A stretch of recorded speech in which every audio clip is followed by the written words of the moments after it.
Assalamualaikum warahmatullahi wabarakatuh. Alhamdulillah wa syukrulillah wa la hawla wa la quwata illa billah. Asyhadu an la ilaha illallah wa asyhadu anna Muhammadar Rasulullah. Amma ba'd.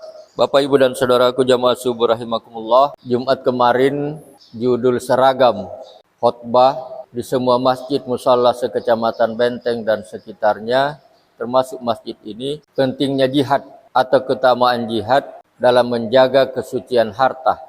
Tapi dari informasi ternyata ada juga mungkin khotib kita yang kurang referensi atau tidak mencermati jadwal. Marahin tak tulis, marahin jala bahas. Ini ada dua kemungkinan. Mungkin referensinya tidak siap atau tidak memperhatikan jadwal. Karena jadwal itu setiap Rabu di-share kembali oleh Sekretaris Dewan Masjid Pak Aspah. Padahal ini sengaja disepakati judul ini berganti-ganti agar memaksa para khotib menambah referensi, sehingga bukan materi itu ke itu saja yang disampaikan di masjid-masjid yang berbeda. Sekaligus juga memberikan variasi materi kepada para jamaah yang ada di masjid, di musalla yang terjadwal secara terpadu. Bapak, Ibu, dan Saudara, ada dua kata penting dalam judul ini. Yang pertama jihad, yang kedua tazkiyah. Jihad dalam referensi ternyata perang itu hanya salah satu aplikasi atau aspek pelaksanaan jihad. Bersungguh-sungguh sepenuh hati, serius. Itu makna hakikinya. Jadi siapa saja yang sungguh-sungguh serius mencari nafkah untuk istri dan keluarganya, itu jihad. Siapa saja yang bersungguh-sungguh serius mencari ilmu, itu jihad. Nah, ini ada kaitannya dengan tazkiyah. Tazkiyah itu mensucikan. Nah, dalam referensi juga banyak aspek. Mensucikan lisannya, mensucikan batinnya, mensucikan hartanya, mensucikan mentalnya. Tazkiyah. Nah, judul ini dibatasi pada harta. Pentingnya jihad dalam menjaga kesucian harta. Di referensi biasa kita dengar bahwa dalam pertanyaan nanti yaumul hisab akan ditanya kemana umur kamu gunakan, masa muda kamu manfaatkan untuk apa, ilmumu bagaimana kamu amalkan. Tapi persoalan harta dua kali pertanyaan, dari mana kamu peroleh dan bagaimana kamu belanjakan. Latanya laku tak nangi pantamakna, laku tak nangi polepan sulu. Jadi khusus untuk ini dua pertanyaan. Kalau ilmu satu kali ji, kalau masa muda satu kali ji, ya. Tapi kalau harta dari mana kamu peroleh, bagaimana caranya, dan kemana kamu belanjakan. Boleh jadi aman masuknya, tapi tidak aman keluarnya. Itu yang menjadi bahasan dengan variasi pembahasan, penjelasan, pengupasan oleh masing-masing khotib yang terjadwal terpadu di semua masjid musalla sekecamatan Benteng dan sekitarnya. Ya, katakan semuanya Benteng dan sekitarnya karena ada beberapa masjid di luar wilayah kecamatan Benteng, termasuk masjid di Balansembo, bukan wilayahnya Benteng. Termasuk masjid sini bukan ini masih kecamatan Benteng. Tapi ada masjid di rumahnya Pak Dodi Hermawan, itu bukan kecamatan Benteng, sudah masuk kecamatan Bontoharu. Nah, untuk panitia Nur Ihsan dan juga kita semuanya yang aktif di kepanitiaan di masjid di takmir, tolong komunikasi Pak Ibu. Karena ada berapa masukan, saran, pertimbangan, kritikan, bahkan di hari Rabu itu sudah dikeluarkan, ada tertulis di situ. Kalau berhalangan khotibnya, kasih tahu panitianya supaya dibahas apakah panitia takmir setempat mencari pengganti atau khotibnya mencari pengganti. Itu komunikasi penting. Sebaliknya panitia harus aktif juga menghubungi khotibnya. Ada masjid mana pala telepon gele, lah hubungi gele. Khotib juga sepertinya seperti itu. Batu kemangir masih ginjal aku gijeki hubungi Pak Karajin jaki. Rajin minta juang kita, tapi kalau ada halangan keluar kota bahkan keluar daerah, kalau pegawai aktif, keuntung kalau ada naib pengganti tetap di situ. Seperti yang ada di beberapa masjid. Tapi kalau tidak ada panitia takmirnya siap, Bisa kacau Jumat. Dan tadi malam saya dapat lagi informasi, ada satu kampung tapi bukan di kota, gile jari Jumat. Kaimana berhalangan mendadak, nanti tidak tersedia. Bubar masih jinjo, para boja masih gemarain, toa rakyatnya bangit boja. Anjir tu galenjo sampai lohor. Ini kan beban organisasi Muhammadiyah, NU, Wahda dan sebagainya. Ada juga khotibnya berhalangan, punya kreasi.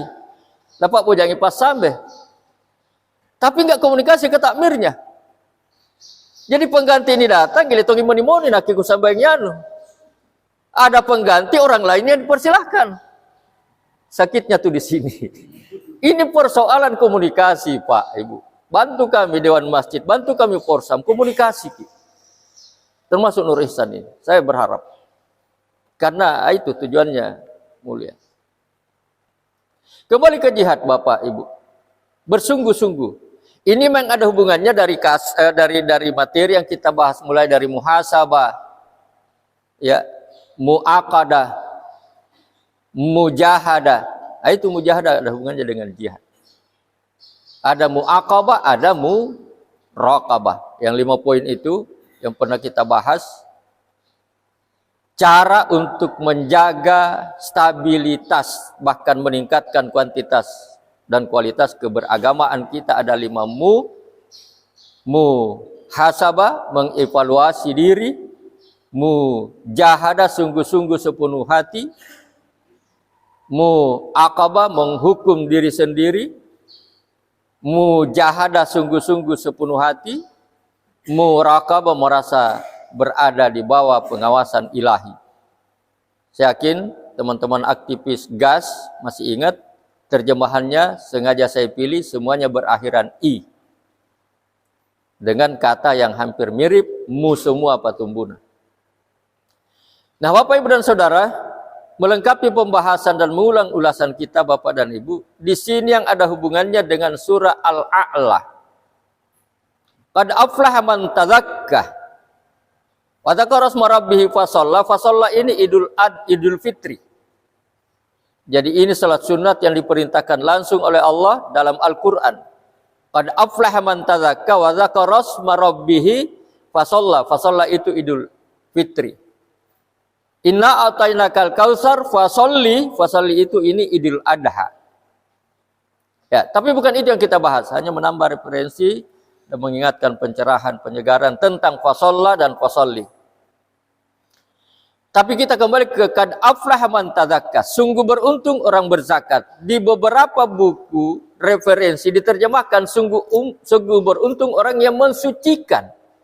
Mensucikan dirinya, mensucikan hartanya, mensucikan lisannya. Kad aflaha man tadzakka. Tapi kalau kita batasi sungguh beruntung orang berzakat, apa keuntungannya? Muncul pertanyaan. Nah jawabannya ada di surah lain. Kalau ini Al-A'la, surat nomor 87 kalau nggak salah. Ayat 14. Ya. Qad aflaha man tadzakka, sungguh beruntung dalam arti luas orang yang mensucikan dirinya, mensucikan hartanya, mensucikan batinnya, mensucikan lisannya.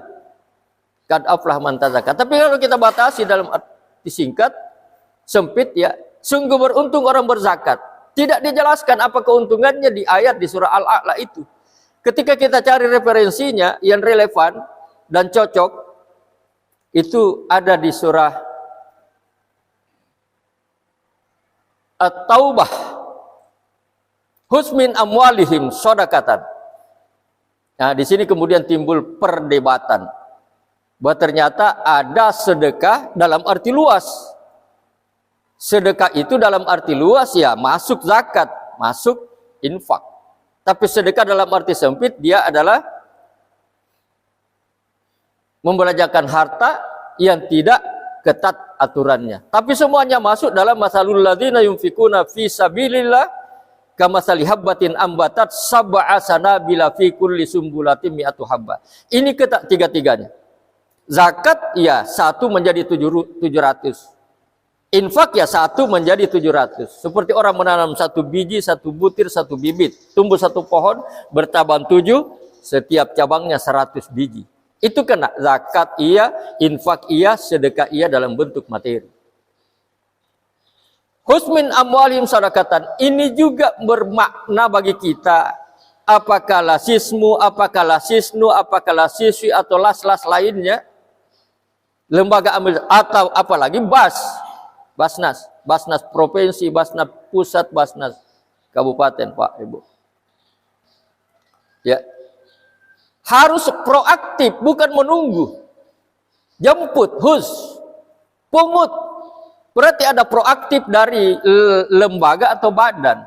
Makanya karena terbatas tenaganya dibentuk UPZ di masjid, UPZ di desa, UPZ di kantor, UPZ di dinas, UPZ di kecamatan. Nah, fungsi UPZ ini hanya unit pengumpul zakat. Gak boleh asal langsung dibelanjakan, kecuali masuk dalam kategori infak sedekah, boleh. Tapi kalau dalam kategori zakat ini banyak berlaku, terjadi di pusat-pusat perkampungan yang banyak produksi pertaniannya, perkebunannya, cengkeh, pala, kopi, dan lain-lain. UPZ hanya bertugas memungut, menyerahkan ke Basnas yang kemudian menyalurkan dengan 8 asnaf. Fungsinya apa? Ya, husmin amwalihim sadaqatan. Sadaqatan ini ya kena tiga-tiganya, ini dalam arti luas sedekah. Tutahhiruhum wa tuzakkihim biha. Membersihkan dan mensucikan.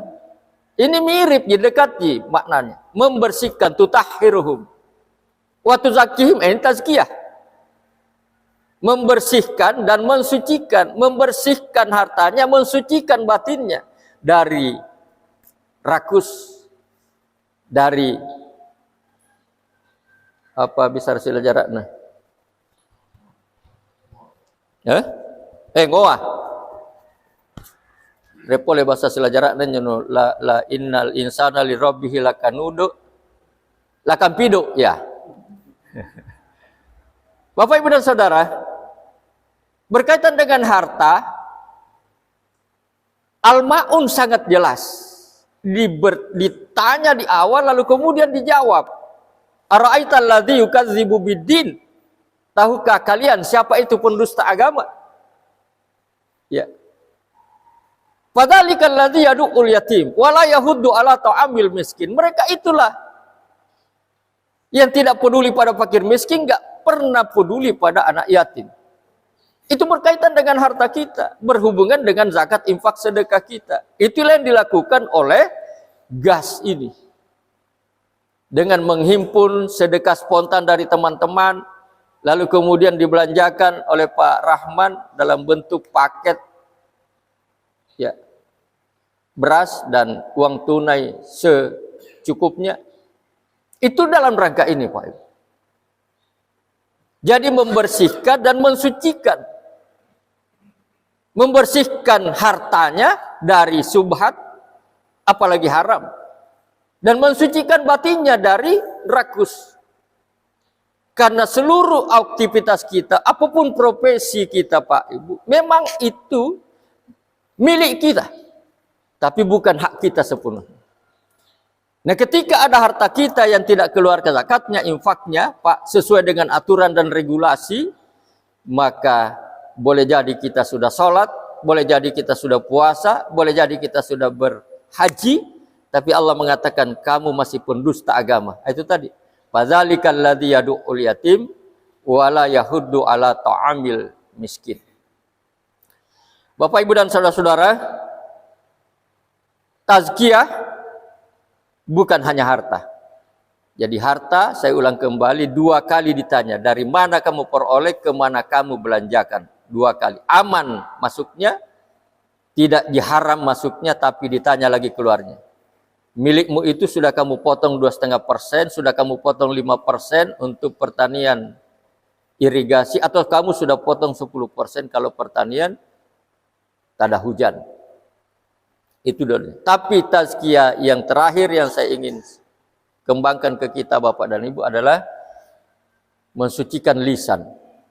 Ini yang kemudian dengan perkembangan teknologi yang luar biasa, lisan bukan hanya komunikasi lisan betul face to face ini, tetapi melalui media ini Pak, luar biasa tantangan kita.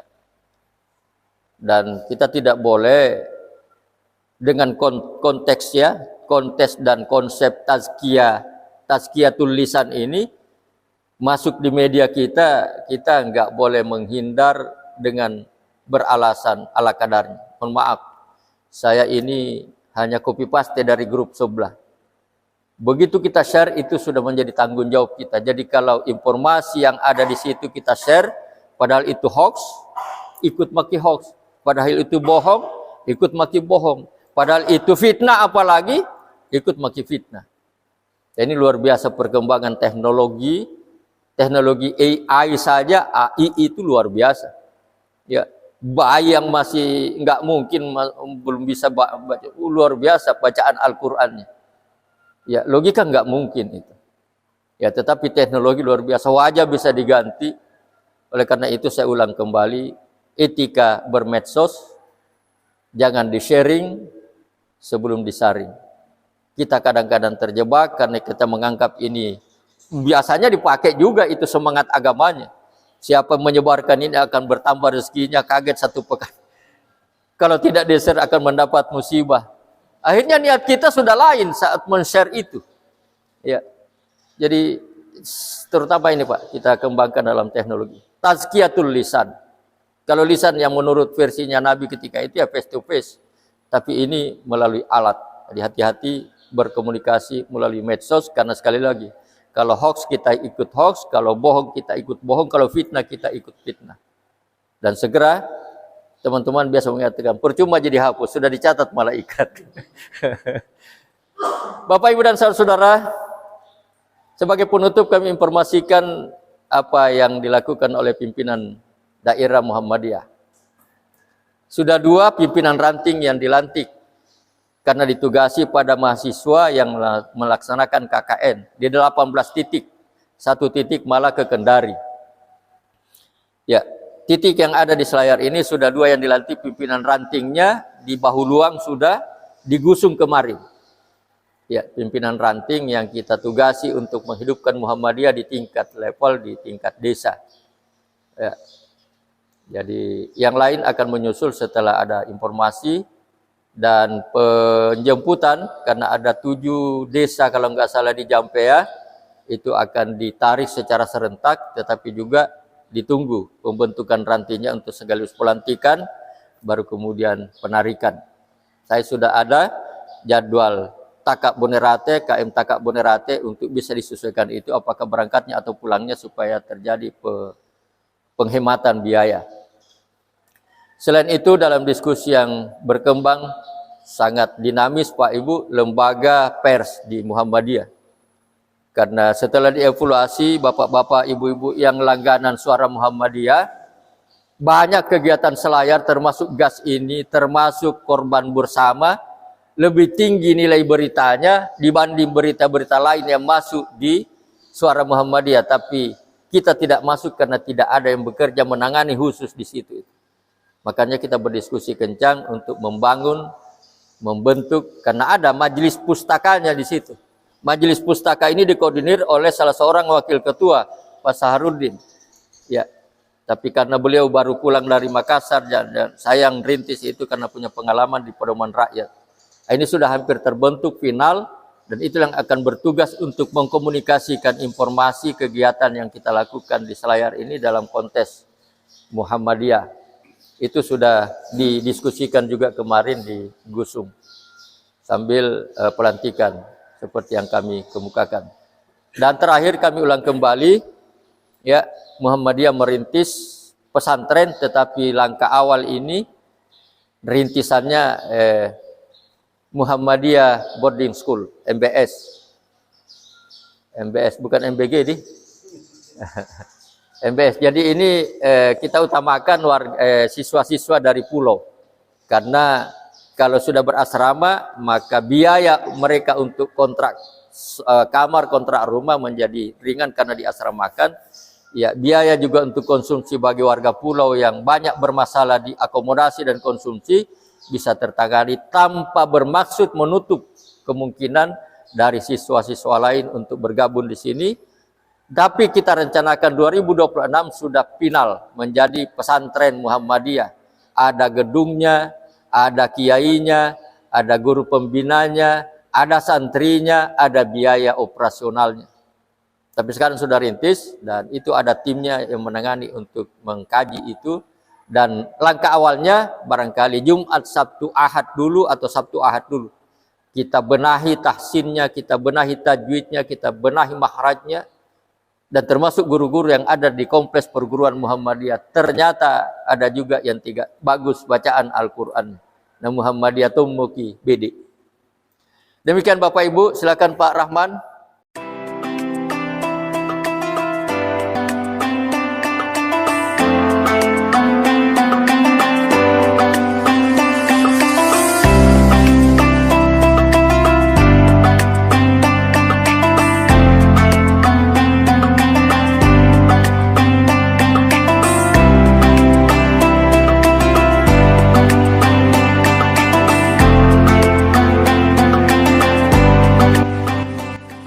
Mari kita akhiri dan tutup dengan bersama-sama baca lafaz Alhamdulillahirabbil alamin.